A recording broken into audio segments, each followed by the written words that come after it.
Dear student, आज हम लोग करने वाले हैं टॉपिक आत्मत्राण, जो कि रविन्द्रनाथ ठाकुर के द्वारा मूलतः लिखी गई थी बांग्ला भाषा में, लेकिन इसका व्याख्या और इसके मूल भाव इतने सुंदर थे कि इसे हिंदी में भी अनुवाद किया गया। और इसके अनुवादक थे कौन? आचार्य हजारी प्रसाद द्विवेदी जी ने। क्योंकि हिंदी साहित्य में आचार्य हजारी प्रसाद द्विवेदी का बहुत महत्वपूर्ण योगदान है और उसके बांग्ला भाषा से हिंदी भाषा में उसका जो अनुवाद है, और अनुवाद इस तरह कि जिससे कि बांग्ला भाषा में जो उसमें मर्म था वो सारा मर्म हिंदी में आ सके, वही डेप्थ मिले, वही भाव मिले आपको। तो आपसे कभी भी कहा जाएगा कि आत्मत्राण के रचयिता कौन है, तो कहा जाएगा रविन्द्रनाथ ठाकुर। अनुवादक कौन है, तो अनुवादक में क्या लिखिएगा? आचार्य हजारी प्रसाद द्विवेदी जी। ठीक है, तो चलिए पोएम स्टार्ट करते हैं। विपदाओं से मुझे बचाओ, ये मेरी प्रार्थना नहीं, केवल इतना हो करुणा मैं, कभी न विपदा में पाऊं भय। दुख ताप से व्यथित चित्त को न दो सांत्वना नहीं सही, पर इतना होवे करुणा मैं, दुख को मैं कर सकूं सदा जय। कोई कहीं सहायक ना मिले तो अपना बल पौरुष ना हिले। देखिए इसमें क्या कहा गया। इसमें कवि, देखिए आप लोग गलती क्या करते हैं, आप लोग लेखक लिख देते हैं। जो कविता लिखे कवि, कहानी लिखे कहानीकार, लेखक आप लिख सकते हैं। लेकिन इसमें तो कविता है, इसलिए आप क्या लिखिएगा? कवि लिख सकते हैं, रचयिता लिख सकते हैं। ठीक है, तो प्रस्तुत पंक्ति में कवि क्या कह रहे हैं? प्रस्तुत पंक्ति में कवि कह रहे हैं कि हे प्रभु, मेरे ऊपर विपदा आती है, आएगी, परंतु उस विपदा से मुझे बचाना मत। अब देखिए कवि क्या कह रहा है कि मुझ पे विपदा आएगी, आप मुझे विपदा से बचाना नहीं। ठीक है, विपदाओं से मुझे बचाओ, ये मेरी प्रार्थना नहीं। यानी मैं विपदा में जब आपके सामने प्रार्थना कर रहा हूं कि हे प्रभु, अपनी विपदा आपसे बता रहा हूं, इसका अर्थ ये नहीं होता है कि आप आके मुझे बचाओ, ऐसा नहीं।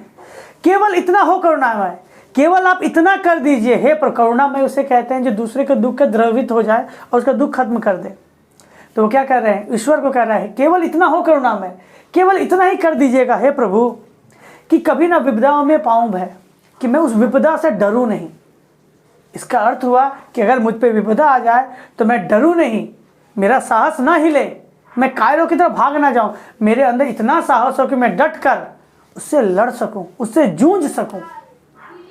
तो कवि ईश्वर से अनुकंपा में ये नहीं मांग रहा है कि आप इस कार्य को खत्म कर दो या फिर इस विपदा को हटा दो। वो कह रहा है कि हे प्रभु, आप बस इतना कर दो कि मेरे अंदर का साहस खत्म ना हो जाए, मेरा पौरुष बल ना हिले।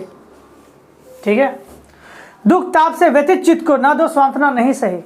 कि अर्थ, इसका अर्थ क्या हुआ? दुख ताप, अगर मेरे जीवन में कठिनाइयां चल रही हैं, दुखी जीवन चल रहा है,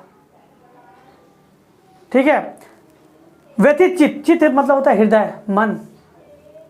ठीक है, आप लोग की बोल चाल की भाषा में आप दिल कहते हो, लेकिन वो ज़्यादा अच्छा नहीं है। मन कहना ज़्यादा अच्छा होता है, हृदय कहना अच्छा होता है। तो कहेंगे दुख और ताप, इसका अर्थ क्या हुआ? जीवन में अगर बहुत खराब समय चल रहा है कि व्यक्ति बहुत जगहों से दुखी हो रहा है, उसका मन या उसका हृदय में ताप मिल रहा है, यानी बहुत ही वो व्यथित है, बहुत ज़्यादा दुखी है, और उसे कोई सांत्वना देने वाला व्यक्ति नहीं है, अर्थात कोई मित्र नहीं है, कोई रिश्तेदार नहीं है जो उसको सांत्वना दे। सब ने उसका साथ छोड़ के चले गए इस तरह के परिस्थितियों में। पर इतना होवे करुणा में, मतलब कोई सांत्वना देने वाला ना मिले ना सही, चाहिए भी नहीं, पर इतना हो करुणा में, परंतु हे प्रभु केवल इतना कर देना, दुख को मैं कर सकूं सदा जय। इसका अर्थ हुआ कि मेरे ऊपर जब दुख आए तो मैं उससे जूझूं, उससे लड़ूं, क्योंकि पहले वो कह दिया मेरा साहस ना खत्म हो जाए, और उसमें लड़ते रहूं और अंत में मैं क्या कर सकूं?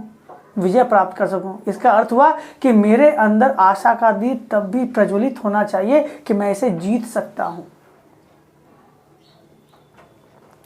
कोई कहीं सहायक ना मिले तो अपना बल पौरुष न हिले, अर्थात मेरा मदद करने के लिए कोई संगी साथी रिश्तेदार नहीं मिले ना सही, लेकिन केवल इतना कि पौरुष बल, यानी अपना बल, अपने ऊपर जो विश्वास है, अपने ऊपर, अपनी शक्तियों के ऊपर जो विश्वास है, उससे अपना भरोसा ना उठ जाए। पौरुष बल नहीं ले, अर्थात अपने ऊपर जो भरोसा है वो भरोसा खत्म ना हो जाए। क्लियर है? हानि उठानी पड़े जगत में, लाभ अगर वंचना रही, तो भी मन में न मानू है, मेरा त्राण करो अनुदित, तुम यह मेरी प्रार्थना नहीं, बस इतना होवे करुणामय, तरने की हो शक्ति अनामय। देखिए क्या कह रहा है इसमें, एक वर्ड आता है वंचना और एक वर्ड आते हैं क्या, त्राण, और एक होता है क्षय। क्षय सबको पता है कि धीरे धीरे खत्म होना, क्षय होना, कमते जाना, ये हुआ क्षय। वंचना, वंचना मतलब आप किसके लिए देख रहे हो, क्या आप चाहते हो, ये वंचना। और एक है क्या आपका त्राण। त्राण मतलब होता है कि आप मान लीजिए कहीं पे बाढ़ आ गई, तो वहाँ पे आप लोग बहुत जगह पे नहीं होता है कंबल, कहीं पे दवाइयाँ, कहीं पे खाना, भोजन, पैसे आप क्या अगर जमा करते हो, उन लोगों में बांटते हो, तो ये देना कहलाता है त्राण। अब जो सामान उन्हें दान, मतलब उस सामान को आप उनकी मदद कर रहे हो, उसे क्या कह रहा है, त्राण। वो हेल्प मांग रहा है, आप उसके हेल्प को दे रहे हो, तो क्या हुआ, त्राण। आपने त्राण वितरण किया। समझा पाए? तो वो क्या कह रहे हैं, लाभ उठानी पड़े जगत में, लाभ अगर वंचना रहे। इसका अर्थ हुआ कि अगर आपको जीवन में लाभ चाहिए तो हानि तो उठाना पड़ेगा ही। जीवन में अगर आपको सुख चाहिए तो दुख तो उठाना पड़ेगा ही। तो वही कह रहा है, हानि उठानी पड़े जगत में, लाभ अगर वंचना रही। अगर आपको लाभ चाहिए होता है तो आपको हानि उठाना ही पड़ेगा। तो भी मन में न मानू है, अर्थात मैं लाभ पाने के लिए अच्छा कार्य करने जाऊं, लेकिन तब मेरे साथ बुरा हो जाए, तब भी मन में न मानू है, यानी तब भी अपने मन में ये ना मानू कि मेरे साथ बुरा हुआ है, मेरे साथ मेरा बहुत ज़्यादा आप कह सकते हैं कि मेरा व्यय हो गया, बहुत ज़्यादा मेरा लॉस हो गया, बहुत ज़्यादा मेरी हानि हो गई, लेकिन उस हानि को पकड़ के रोते ना रहूं। जैसे मान लेते हैं कि आपने कहीं कुछ बिजनेस किया है, आपने 2 लाख रुपए लगा के कुछ बिजनेस किया, समझिएगा पहले, और वो 2 लाख रुपए आपने लगाया, बिजनेस लॉस हो गया, कुछ जगह पे बिजनेस लॉस, फिर किसी ने चीटिंग कर लिया, बहुत तरीके से आपको बैंकक्रप्ट हो गया। लेकिन आपको मन में ये आना चाहिए कि मैं जब जन्म लिया तो मैं सब बिना पैसे के जन्म लिए थे। मेरे माता पिता ने, जब मैं सब छोड़ के जब शहर आया था, जब काम करने के लिए आया था, मेरे पास 10,000 रुपये थे। चलो मान लेते 2 लाख रुपए डूब गए, लेकिन अभी भी मेरे पास एक 4 लाख का एसेट या घर या गाड़ियाँ कुछ है। तो कहने का मतलब ये नहीं कि दुख, आपका जो हानि होगी उसको लेकर रोते नहीं रहना है। समझा पा रहे हैं हम? तो वही कह रहा है जीवन में कि फिर से स्टार्ट कर रहे हैं, हानि उठानी पड़े जगत में, लाभ अगर वंचना रहे। अर्थात जीवन में अगर आपको लाभ चाहिए तो बहुत बार हमें हानि का सामना करना पड़ता है। तो उस परिस्थिति में तो भी मन में ना मानू है, तभी मन में या हृदय में ये लगा के ना बैठ जाऊं कि मेरा बहुत कुछ नुकसान हो गया, मेरा त्राण करो अनुदित, ये मेरी प्रार्थना नहीं। मेरी ये प्रार्थना नहीं कि हे प्रभु मेरी जितनी हानि होगी आप मुझे लौटा दो। समझा पा रहे हैं? मेरा त्राण करो अनुदित, यानी मेरा जो नुकसान हो चुका है, मेरी जो हानि हो चुकी है, उसको तुम अनुदित, ये मेरी प्रार्थना नहीं, तुम उसको वापस लौटा दो, ये मेरी प्रार्थना नहीं है।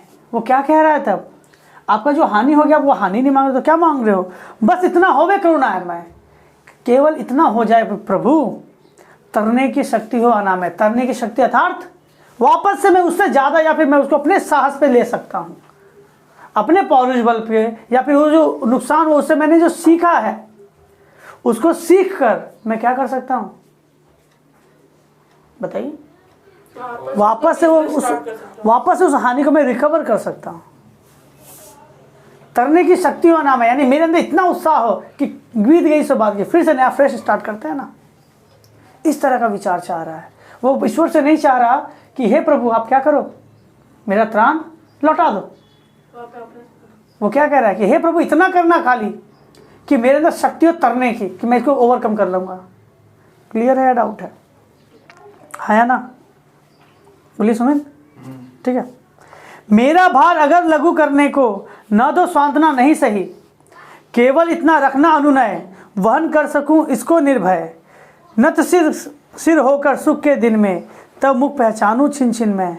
वो क्या कह रहा है, मेरा भार अगर लघु करने को न दो सांत्वना नहीं सही।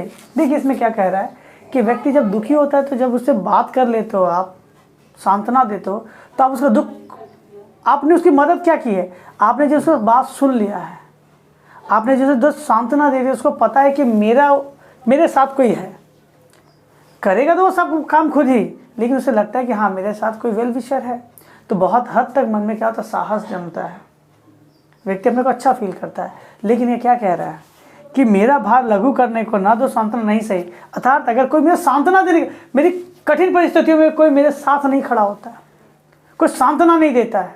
अगर सांत्वना दे तो मेरा भार बहुत ही कम जाएगा, लेकिन मेरा भार लघु करने को ना दो सांत्वना नहीं सही, अर्थात मेरे साथ कोई भी उस परिस्थिति मेरे साथ खड़ा नहीं है।